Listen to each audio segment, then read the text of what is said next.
ఆనందంతో పెళ్లికి బయలుదేరిన ప్రయాణం విషాదంతో ముగిసింది.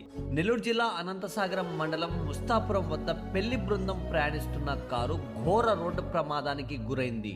మైదుకూరుకు చెందిన యువకుని వివాహం అనంతసాగరం మండలం మంచాలపల్లి గ్రామానికి చెందిన యువతితో పెంచిల్కోన ఆలయంలో జరగాల్సి ఉంది. కొత్త జీవితం మొదలుపెట్టడానికి వరుడు కుటుంబమంతా ఆనందోత్సవాలతో ప్రయాణిస్తుండగా మార్గం మధ్యలో దురదృష్టం ఎదురొచ్చింది. ముస్తాపురం వద్ద రోడ్డు పక్కనే నిలిపి ఉన్న మినీ లారీని వరుడు ఉన్న కారు ఢీకొట్టింది. ఈ ప్రమాదంలో వరుడు తండ్రితో పాటు మరో వ్యక్తి అక్కడికక్కడే మృతి చెందారు.